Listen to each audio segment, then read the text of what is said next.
Hello, and welcome to the fifth installment of this series.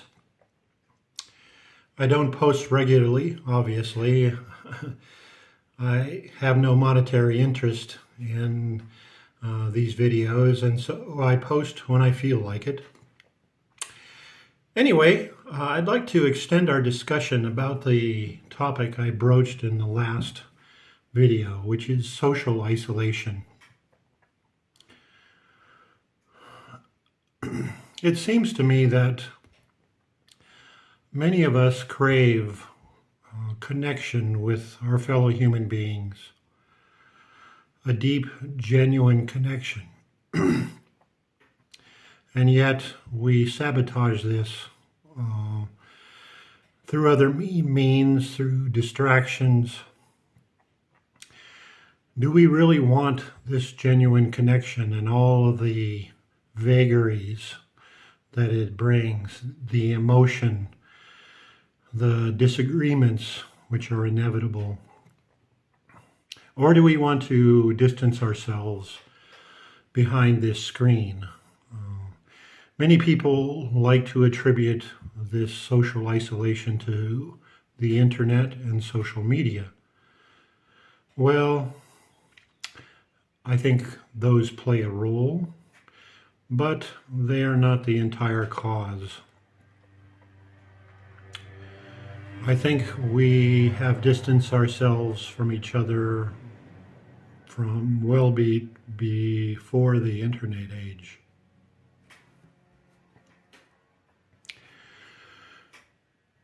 And this may be a cultural or sociological thing, and it's particularly strong in the United States. Something which I have noticed after being in Europe for a long time now is that we have large suburbs, some of them gated communities, where we pick and choose who our neighbors will be, and we build big fences so that we have our privacy. But of course, when you build a fence, you automatically disinvite a deeper interaction with one's neighbor. And that's very telling, I think. We have 3-car garages, these McMansions in the suburbs in the United States. And now I realize it's a really sterile lifestyle. Some of us may want the old-fashioned days where we had barbecues with our neighbors and we had our neighbors down the street come and visit us on our wraparound porch and have deep discussions over tea or coffee. But another part of us wants to stand off from our neighbors. And that's a very deep topic for discussion. We can analyze that in great detail. But anyway, now I think this comes to a result which we see on the macro scale, which is in our institutions, our schools, our politics, and our leaders. These authority figures come from our society, from our institutions and our families.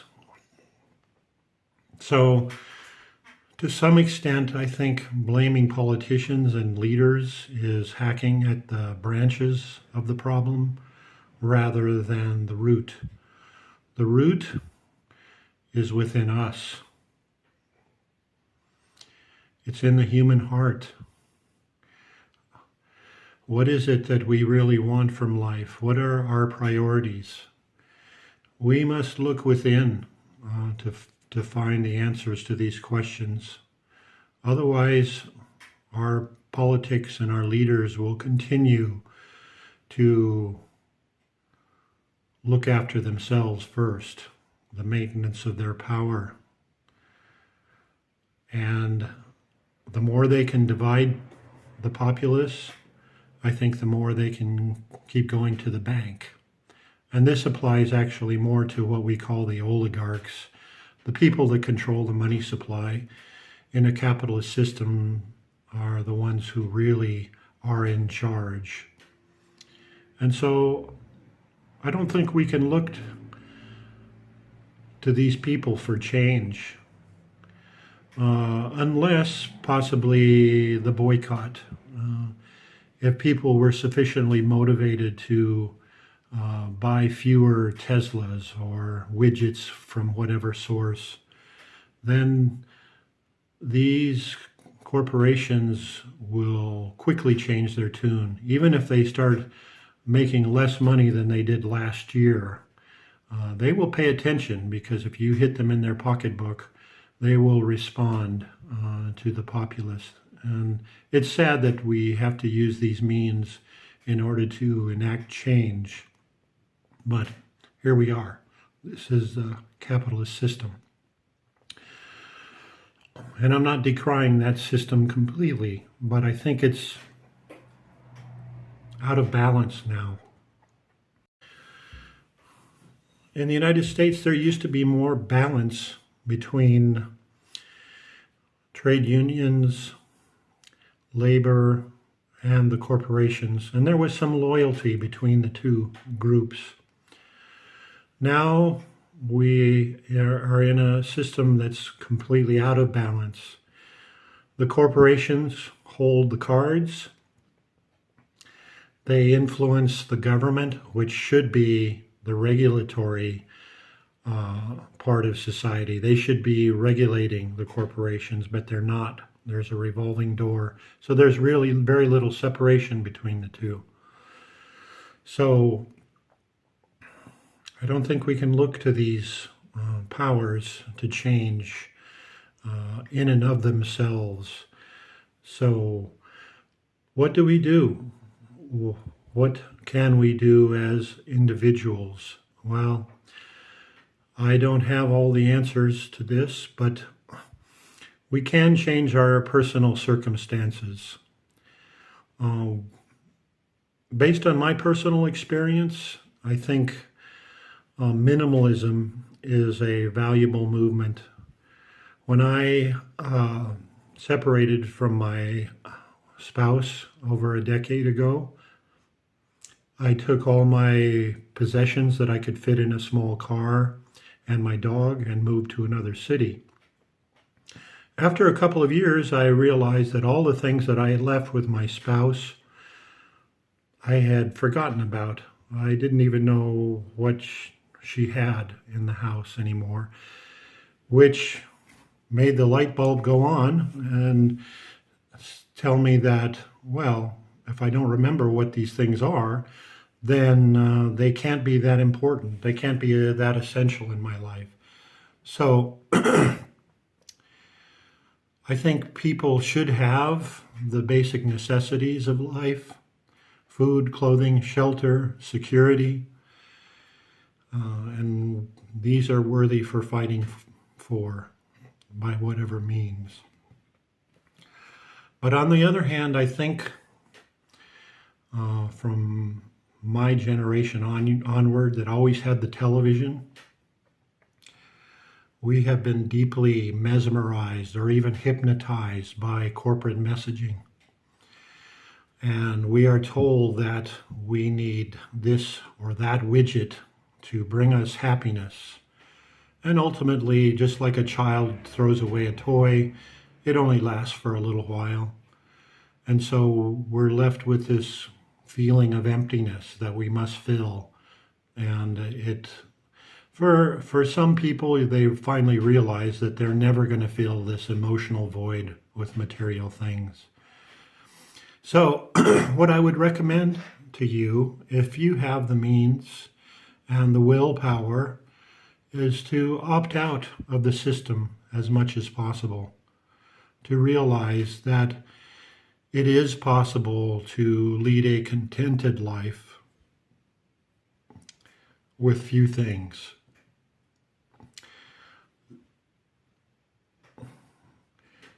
These are superfluous things, really. These new cars, new video games or big screen TVs. They don't bring lasting contentment. So maybe I can get into this topic a little bit more as it has been a current in my life for over a decade now, maybe longer.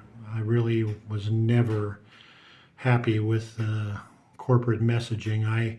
I hated wearing Levi's tags on my jeans even when I was a teenager. I thought it was very simple-minded. People don't realize that they're offering free advertisement for Levi's or Nike or what have you. They're so mesmerized.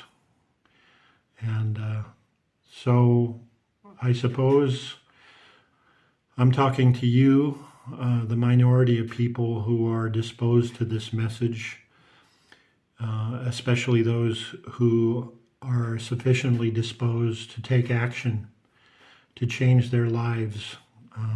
And by changing their own lives, maybe enough people will come to this conclusion, and maybe the